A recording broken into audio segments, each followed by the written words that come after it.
Hey, Spencer, how are you?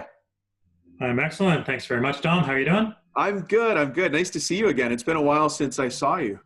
It's true. Yeah. Too long, in fact. Too long. You're right. It always stretches too long in between, but it looks nice and sunny where you are. So that's a good sign. It is a beautiful day on the North Shore of Vancouver. Yeah. Yeah. Lucky to have some nice weather. It's been a good stretch. Yeah. It's excellent. I've seen your place. You have a beautiful view there. So I know that while you're looking at our screen, you're actually looking out on the water. Geez, for those of you who are landlocked listening to this or watching this podcast, Spencer's got a pretty nice view of some water there. But while we get into our podcast, Spencer, I want to ask you a little bit about you, but I've done some research because I wanted to be accurate for our listeners, for our viewers, Okay. to make sure that they understand why you would be speaking on such a sensitive topic. So do you mind if I do my research piece on who you are and then you can add to it or adjust it? Perfect by me. Go ahead. Sure. So Spencer, you're a CPA and Great. CA with 20 years experience as an entrepreneur. That's good. So you've been running lots of businesses. I think you've had businesses in, and this is what I could find, manufacturing, construction, cold storage, and of course, in all of that, you've been the financial guy. So now you've got this financial services business that you also run, and it's been going for a long time, serving people actually that I know personally. And they've all said great things about you, which is how I invited you to be with us. But you've had combined employees over 300 people. Am I right there? That's about right. Yeah. Across those businesses, if you aggregate them up, it was around 300. Yeah. So that was hard for me to find, but I pieced it together. I think that's important for our listeners to understand because they have crews as well, reporting to them of all the shapes and sizes and backgrounds. But a couple of other things, you might be a little shy to hear this, Spencer, but I'm going to say it. You were named Business in Vancouver's top 40 under 40. Right? I was, but I no longer qualify for that. But back in the day, yes, I did. That was probably 30 years ago. But but you're also an instructor for the CPA, Chartered Professional Accountants of BC, a guest speaker at UBC. You're an active member of Entrepreneurs Organization, and you're the president of the Vancouver chapter, which is actually one of the ways we know each other. I was on your board. And you're also the finance director-elect for EO for all of Canada. So you come to this topic with a lot of weight behind you. And then, on your personal side, of course, I know you do endurance sports. You've done a bunch of marathons, ultra marathons, the Ironman, marathon distance swims. What did I miss? Yeah, that was pretty complete. I think you did well with that. It's not stalking if it's for business. You know that, right? Yeah, no, that's fine. I've been stalked a couple times in a good way. But no, I think that's a fairly complete, actually surprisingly complete overview of my journey. It's been obviously a long journey, lots of ups and downs in that space. And that's largely what's led me to what I'm doing now, is just having had such a variety of experience in finance and as an entrepreneur, and just seeing the challenges that are out there. So I'm super passionate about what I'm doing now because of all those things you just talked about. Yeah. Well, this audience here that's listening to us, they're all business owners or business partners. They have cabinet making shops or architectural woodwork shops. Regardless of what they actually do, they take raw product and make it into beautiful things that we would all be proud to have in our home, which is exactly where they go, home or hotel or university, college, etc. And what I've promised here on this podcast, it's got a super long name, Cabinetmakerprofitsystem, is that this isn't about how to make cabinets better or how to optimize your CNC. That's other guys do that. What we talk about here is business improvement, specifically in the areas of time, team, money, and strategy around growth or exit. And you're an expert on the finance side, which is like the breathing of the business. Sure. Cash flow. Yeah, for sure. And I mean, I think from your listener's perspective, the fact I did have a manufacturing business for 15 years, it wasn't a cabinet making business. It wasn't a woodworking business, but we did take raw product and we converted it into finished goods in using just different processes and different inputs. That business was skincare manufacturing. So we made, sunscreen was our biggest segment, lip balms. If you think pretty much anything topical goes on the body that's a liquid is what we would make. And we did it for private label, so store brand across Canada and the US. And also we were a contract manufacturer for some other, brands. We did products for J&J and other well-known brands that you would never know that we made it. But so I also can relate to the challenges in the manufacturing side that some of your listeners face every day, because I faced it every day for 15 years. Well, if you take out the words skincare, topical, Yep. it's exactly the same business. And you're dealing with raw product, manufacturing, people, processes, equipment maintenance, and the finance that goes around that. So today I've got you here to talk about our bookkeeping and how we as owners can grasp that and understand the importance of having that work properly, because in lots of cases, we've got ourselves doing the bookkeeping. We've got perhaps somebody we've been using for a long time as our bookkeeper, and we've never looked at what that means. It's just this black box that gets all the receipts. So what do you guide us through this conversation? Sorry, Dom, and often family members in smaller businesses, it could be a cousin, a friend, a spouse handling the books as well. Right. Which can sometimes be a bit scary for more than one. Look at us both trying not to laugh, but it happens. I've done it. Actually, my wife does my books, and she is safe in her job. Let's just say that. But I'd like to hear, I'd like to hear your input in this. So guide us I'm going to put it in your hands. What do we need to know as business owners about that piece of the company? Yeah, I think the first piece that I'd love to share is I actually think accountants, and frankly, the accounting industry has done a bit of a disservice for entrepreneurs, particularly those emerging and growth entrepreneurs. We come out with all these reports, financial statements, which, for me as a CA, I went to school for 3 years to learn how to read it. And then we produce these reports, hand them to the entrepreneur, and expect the entrepreneur to come to us as accountants to understand the work we do.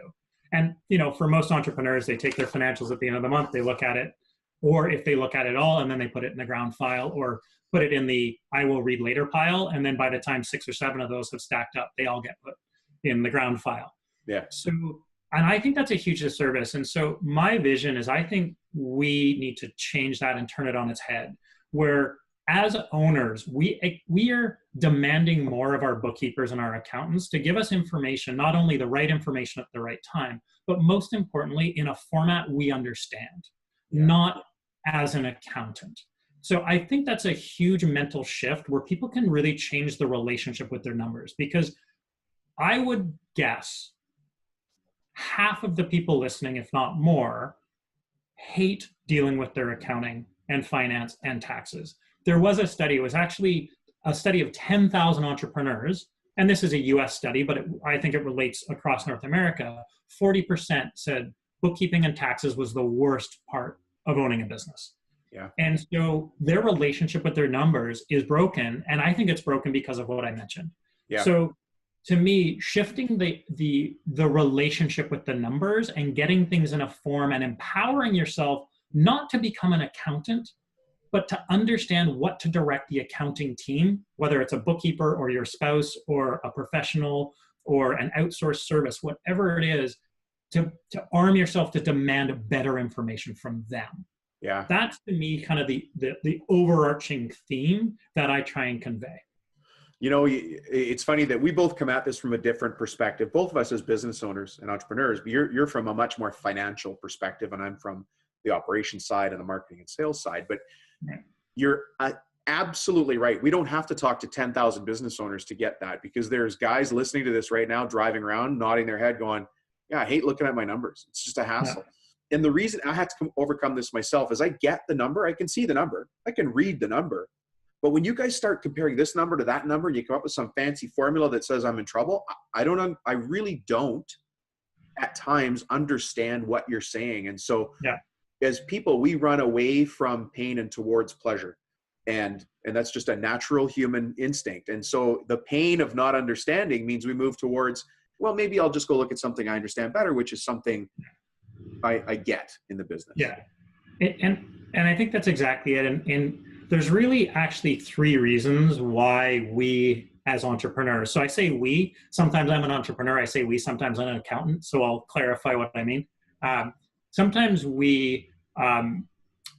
there's 3 reasons why we as entrepreneurs end up in that mode of hating our books and ending up with it really in a crisis mode with our numbers. And crisis mode is really, I don't know what my books look like. I don't know, I'm not getting the information I need to run my business. maybe I don't even know what information I need. I just know I'm not getting it. That's Yeah. a huge one that I frankly hear all the time. It could look like, what do you mean we don't have enough for payroll this week? It could, crisis mode could look like, um, how much for taxes? I wasn't expecting that. You Yeah. can usually tell the entrepreneurs that are in crisis mode by the bags under their eyes, right? They're in a Because reactive position. Yeah. that crisis mode can last for years. Entrepreneurs are incredibly resilient at hanging on with their fingertips and just keeping in that crisis mode going and surviving and surviving. Yeah. So I just saw you take that deep breath. Like you can feel, like every entrepreneur, I've been there, you've been there, every entrepreneur has been stuck in that crisis mode. And crisis mode from that financial perspective is not having the information Right. in the form you understand. So there's really, I like to share that there's 3 reasons why we as entrepreneurs end up in crisis mode. Yeah. The first one, we've touched on a little bit, and it's essentially a language problem. I speak a language of accounting. You, Dom, speak the language of entrepreneur. Right. We were never, as an accountant, we don't get taught the language of entrepreneurship. And as entrepreneurs, we don't get taught the language of accounting. So, it's literally like metric versus imperial, right? I'm speaking to you in metric, you're receiving it in imperial. And we don't know we're talking different languages. It all sounds the same. It's all English. Yeah. But it's 2 different systems. And so the impact on an entrepreneur when you receive something in imperial and you're reading it in metric and you don't realize that that's a different system, there's catastrophic impacts to that. Because like you said before, you don't understand those ratios. So that's really the first piece, is that it's brilliant. We just speak different languages. Brilliant. And I think you nailed it in one shot. That is an excellent summary. Yeah. Okay. So I'm waiting for better on 2 and 3 is what I'm saying. Okay. Well, number 3 gets a bit depressing, but number 2 is what I refer to as the accounting stack problem. Don, have you ever built a house in your life, like not by your own hands, but hired someone to build a house? Have you been through that process? Yeah, absolutely. Yeah. Okay. Out of curiosity, who did you hire to do that? Let's assume you had your plans already done. What was the title of the person you talked to help you? Oh, it was actually a renovation, if that still counts. But Sure, we perfect. hired a renovation company to do it. And you dealt with a general contractor? Yeah, they were the general. Yeah, the GC. They were a general contractor. And who did you have on site with you? I mean, he didn't do it alone, right? No. Actually, it was a big fight just to get to use a GC because my wife wanted to build it all on her own. Okay, well, that aside, you had your general contractor. So well, then, he brought in the just in order, like the architect or the engineer, because we had to add on to an existing house, and then the framers and so on, all the way up to the framer, the engine, the plumbers, the electrician, all the trades, right? Yeah, all the different trades. Yeah. And depending on the size of the reno you did, you may or may not have had a couple laborers who were, digging the trenches, hauling the lumber. Yeah, sometimes that was me. Okay, so you were the laborer. The accounting stack problem is actually that you intuitively understood, and everybody listening to this intuitively understands those are the people on a job site. Yeah. The accounting stack problem is most entrepreneurs who don't have a financial background, that 40% of entrepreneurs who think bookkeeping and taxes is the worst part of owning a business, don't see that exact same stack exists in accounting. And that there's really 3 levels that happen. So at the bottom is the transactional level. Those are the laborers. Okay. The transactional level, that's all the day-to-day stuff. That's your AR, your AP, your invoices, your payments to suppliers, your payroll, all of the stuff that you think is the biggest pain in the ass. Yeah. That's your transactional level, usually handled by bookkeepers and clerks. Okay. You go above that and you've got a reporting and compliance function. That, as it sounds, it's your monthly financial statements that get put out, your compliance to making sure your GST or your state tax is filed, your systems and process, picking the right software, policies and procedures to make sure that accounting is done right. And it's not fun stuff for most people, and that's usually handled by a controller or a senior accountant. Okay. Controller, control the cash, control the systems, control the process. That's where you want that control freak in place, managing your cash flow forecast, managing your budgets. So that's that middle step. And the top step is strategic. That's your strategic function. So, if you're continuing on the construction example, Are you going to do a reno division or new home division or commercial division? Are you going to open a new division if you're based in Seattle? Are you going to open it in Vancouver? Right. And so those strategic decisions, the big impact to the business. What's the business going to look like in 5 years? How are we going to make sure we have enough money to survive that long? All of those types of questions are handled at the strategic level at the top.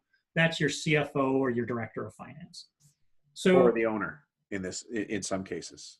It can be, but that's a financial, it's a financial strategic perspective, not an entrepreneurial strategic perspective. Okay. So you may be wondering, should I open another division?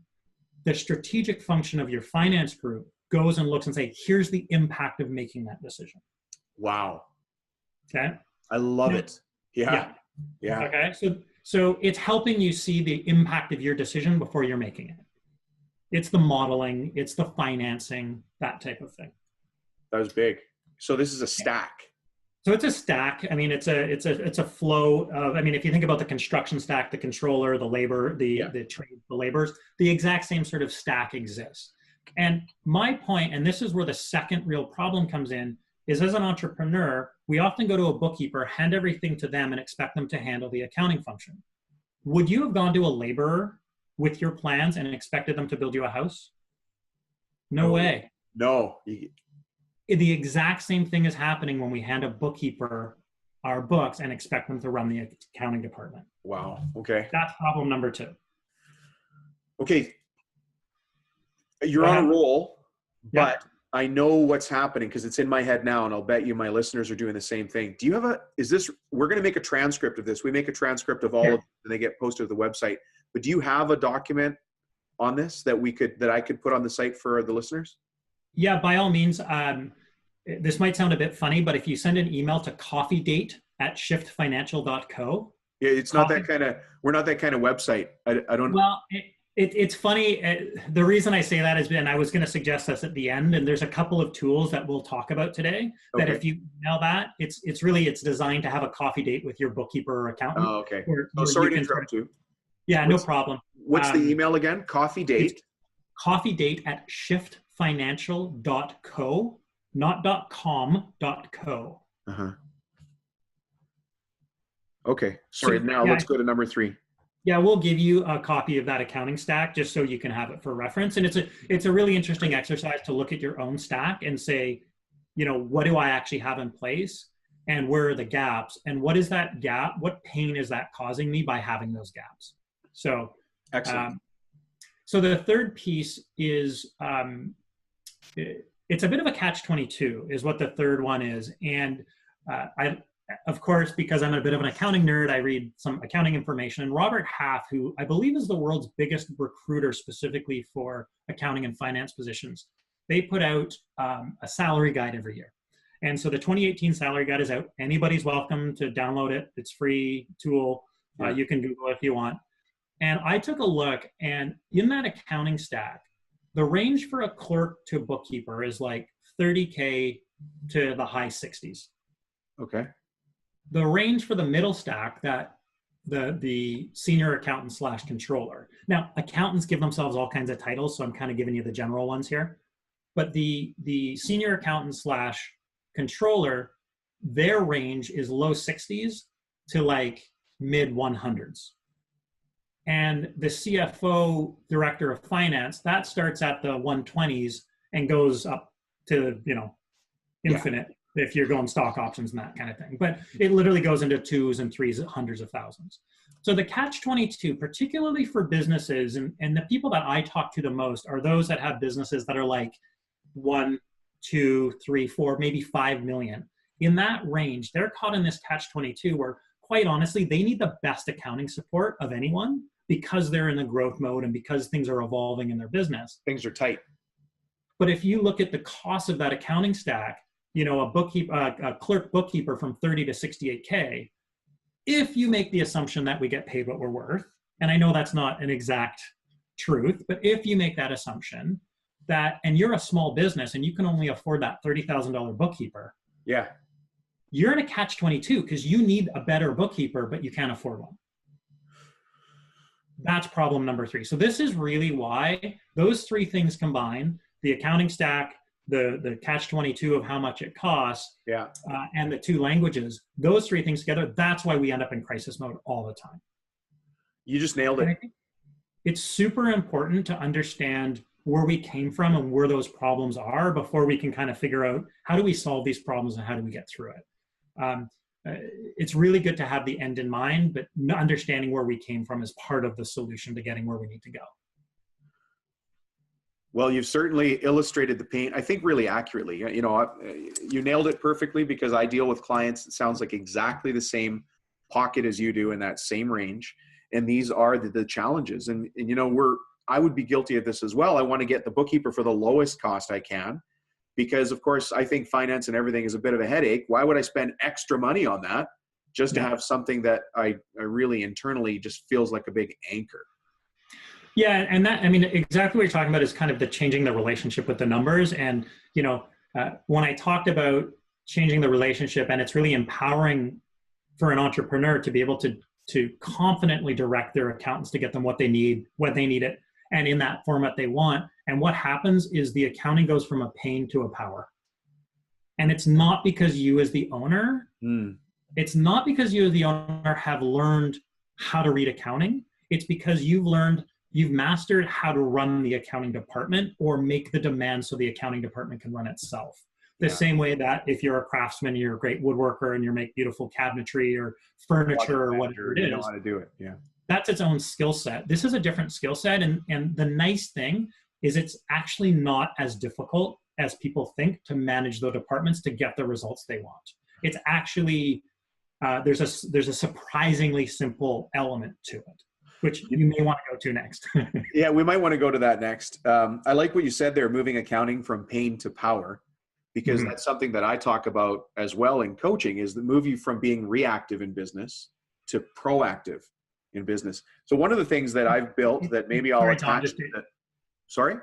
Sorry, Dom, to interrupt. Just what you said there, I think is a really critical point. It's the exact same thing when you move from reactive to proactive in your business. Doing what I'm talking about is moving from reactive to proactive in finance. Right. Yeah, getting in that position, because too often we find ourselves just, everything's coming at us instead of directing it. That's why I liked what you said about directing my finance person to give me the info I want.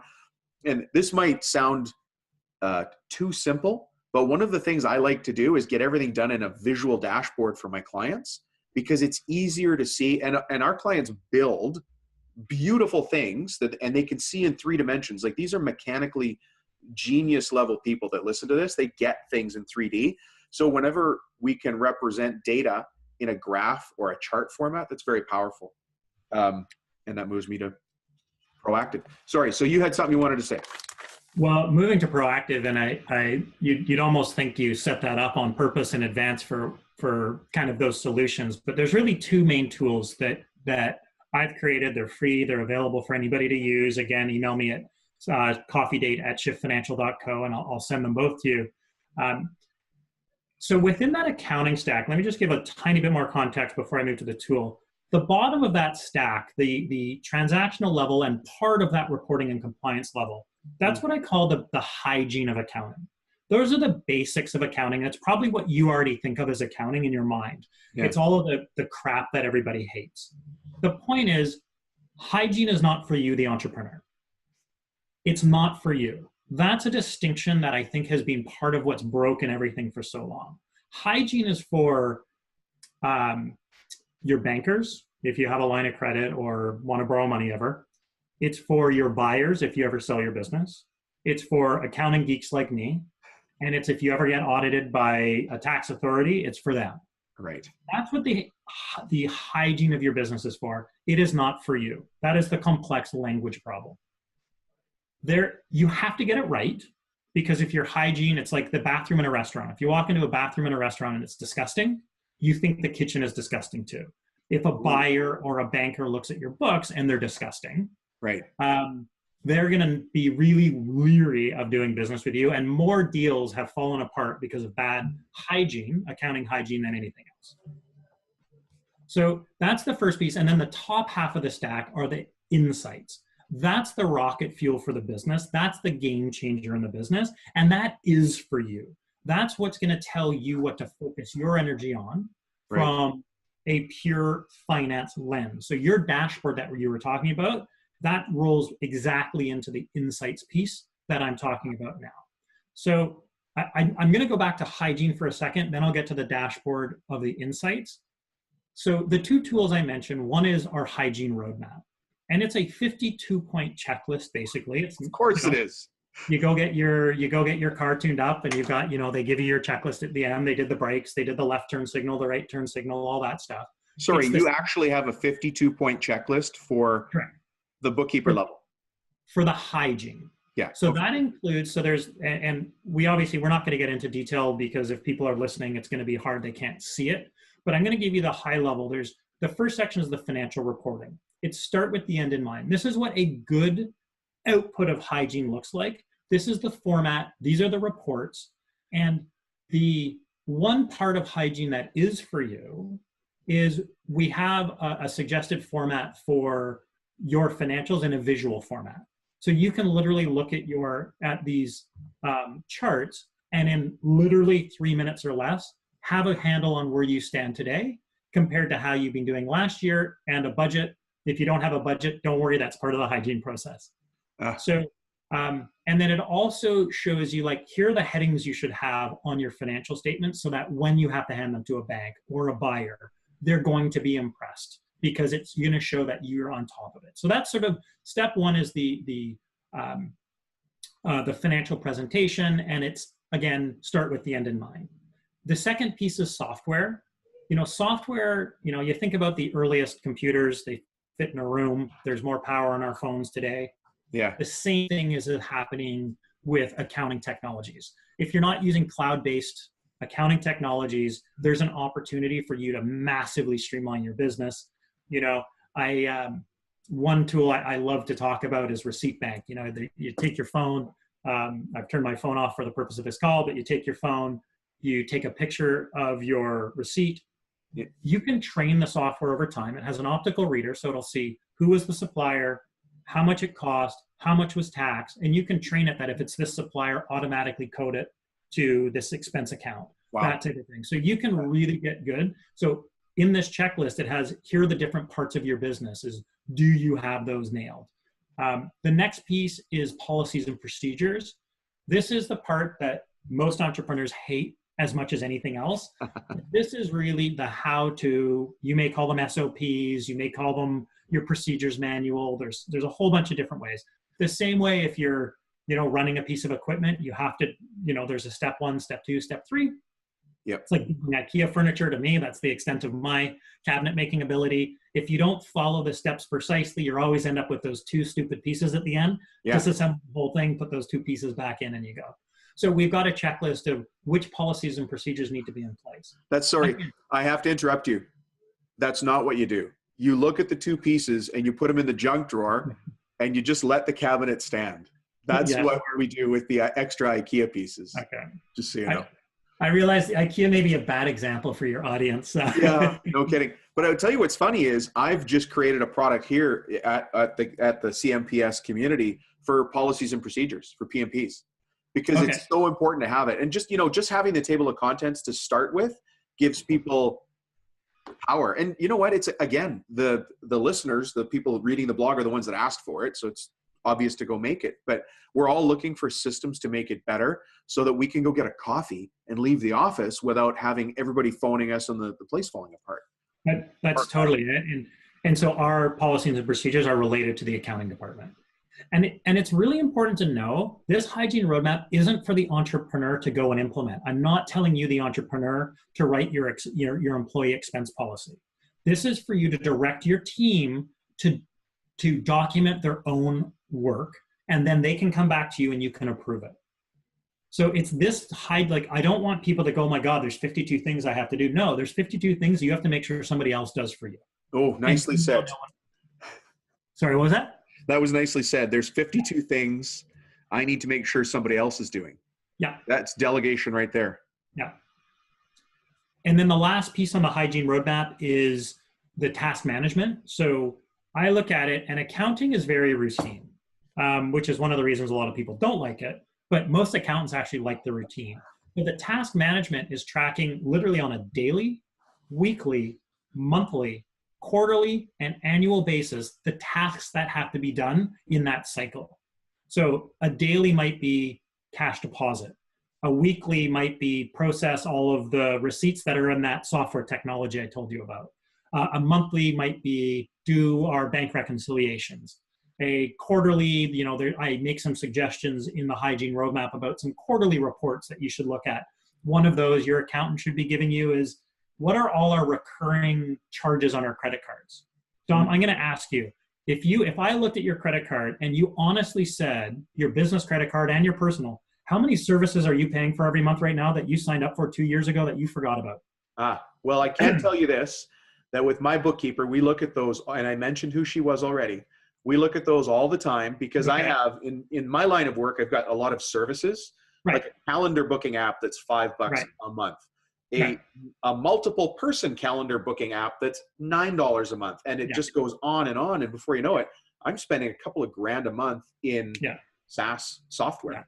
So we look at that SaaS, and I just think once a quarter, it's worth looking at, right? You might be able to knock off 3 or 5 of those, and maybe $100 a month, and maybe $200 a month, but all those little things are adding. $100 a month is $1,200 a year, which is going to pay for your kids to go in, Little League or on a trip or whatever. That $1,200 should be going home to your family. Yeah.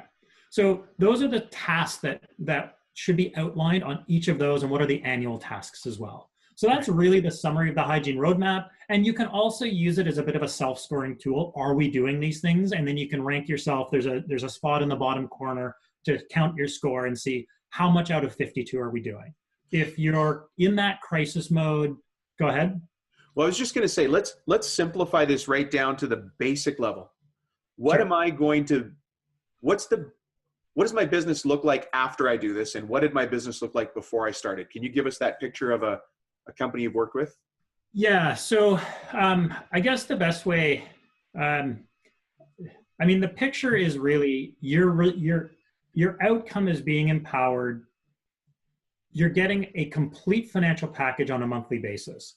That's not actually totally for you. There's the high level summary stuff for you, but that package is you're buttoned down that if you ever need to sell, if you ever need to raise money, if you ever get audited, if you ever need to talk to a sophisticated financial person, that's the difference. That's what you're going to get. And the other piece that you're going to get that I consider to be hygiene, some people think is insights, but I consider hygiene, is a cash flow forecast and a budget. Those are the two pieces. So the cash flow forecast happens one of two ways. If things are tight, I want it done weekly for the next 3 to 4 months. So I can see when it's going below zero. And if it's 8 weeks out, now I at least have 8 weeks to deal with that, as opposed to finding it on Monday that we have a problem on Tuesday.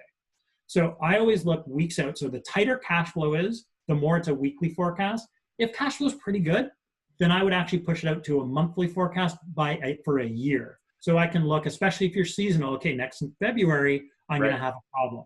And it gives you that lead time of weeks or months to deal with the problem. So now, not only do you have you've looked at your charts, you've got a clear picture of what your business looks like, you've got a cash flow forecast so you know if you're running into problems, you've got a buttoned down professional package for any sophisticated financial people that ever look at your business. I think even more than that, I think even more than that, you've got business owners who can sleep at night knowing, even if the cash flow is bad, at least I know the number, not, oh my God, cash flow's bad, we're in trouble, ...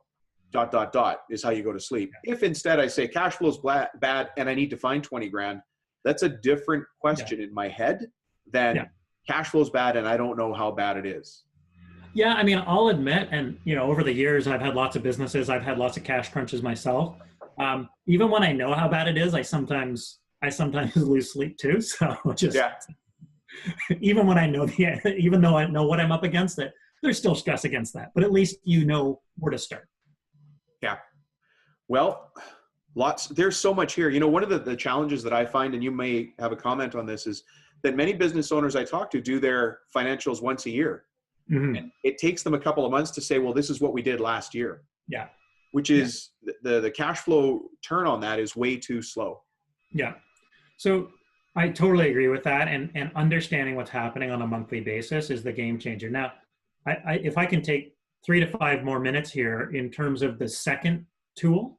The first tool, it's a little more cumbersome from there's 52 points on it. You've got to, there is a journey to do this.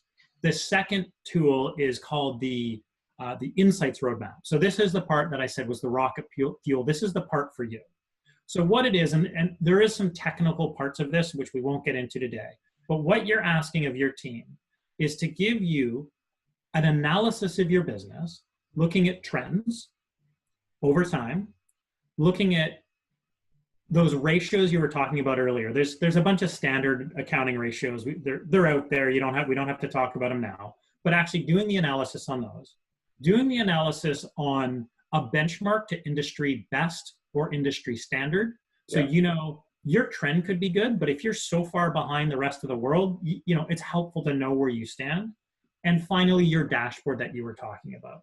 And the magic in the insights happens when you take that, and honestly, there's over 1,000 calculations that have to be done to do everything I just said.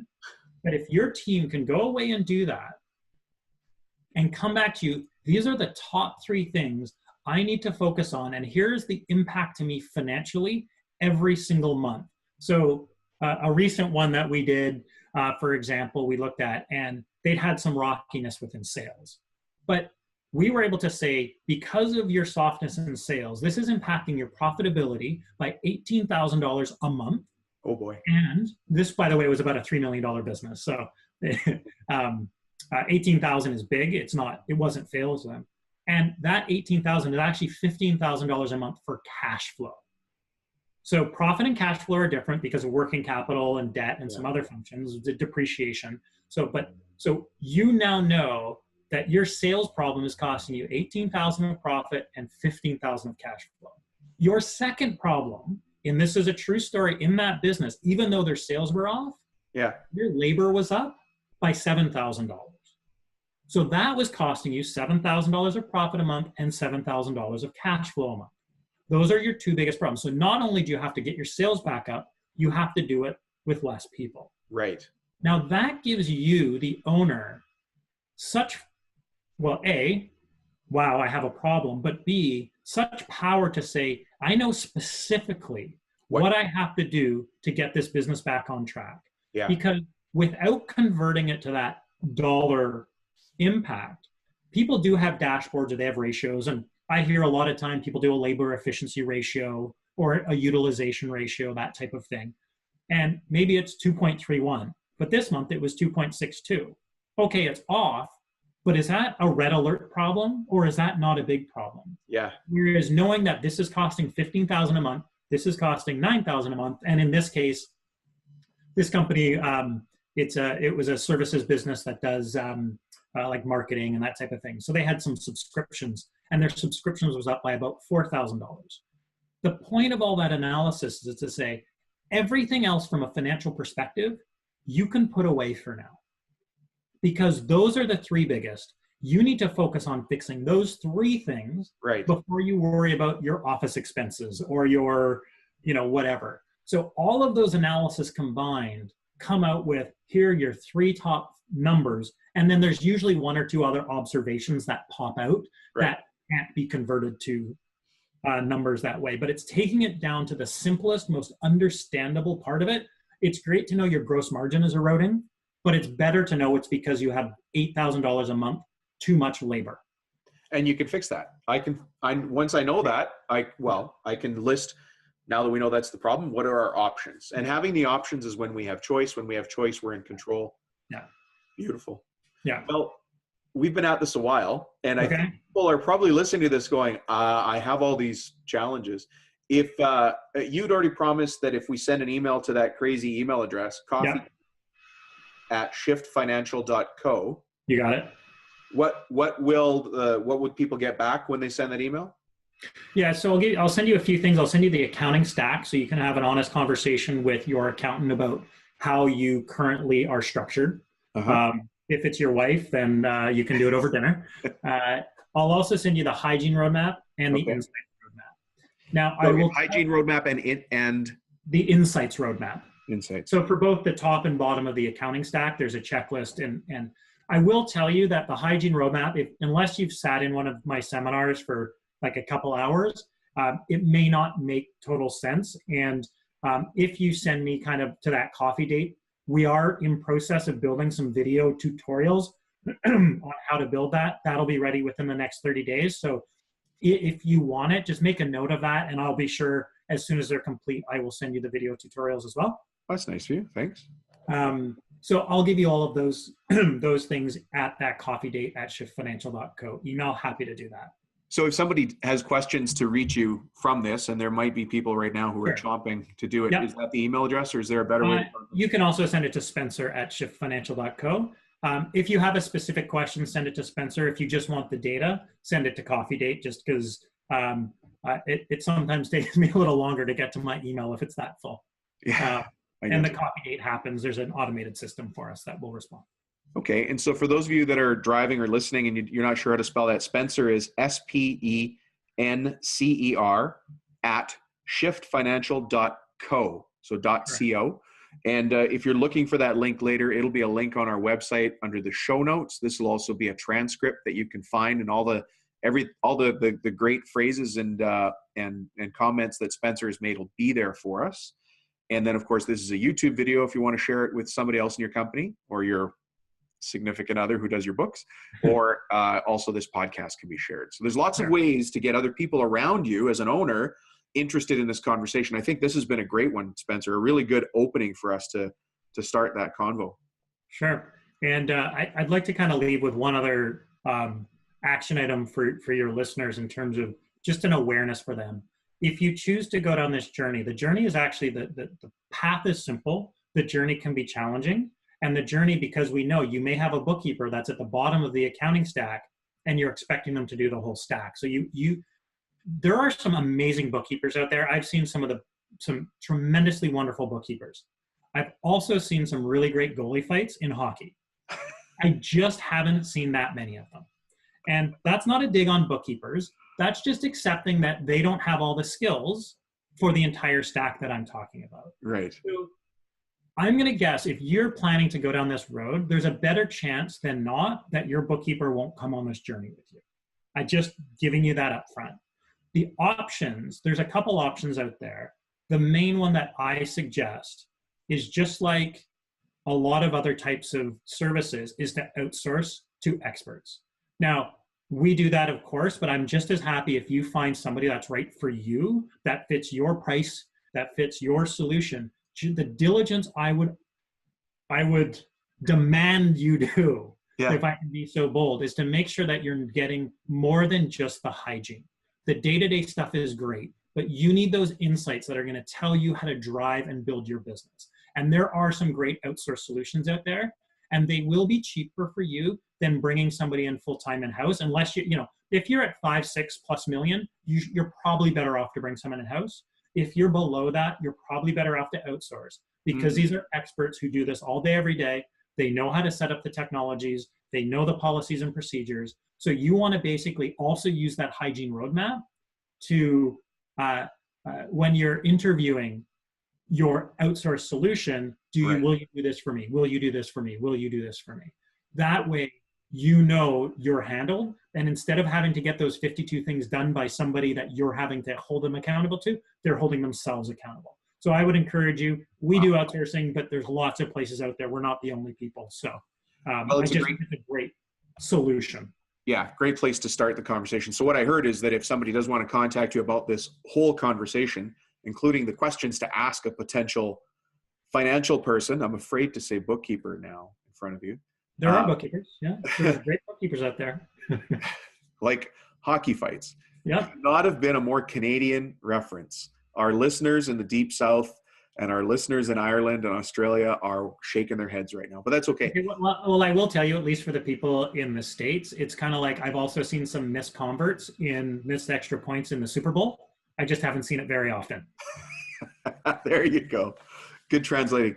Spencer, thank you so much for joining us here on Cabinetmakerprofitsystem.com. I believe that listening to this conversation today, you've put some really interesting information in the minds of our listeners, and that's our job here, is to change the way people think and to give them control back in their business. And I am pretty sure you nailed it on a bunch of points. So thank you for coming on and sharing that. Yeah, my pleasure. Thanks so much for having me. I really enjoyed it. Yeah, well, we may have you back again in the future on some other topic that we come up with. So looking forward to hearing any of your feedback from the listeners out there. Thank you so much for checking in, and we'll talk to you all later. Thanks, Spencer. Have a great day. Thank you so much.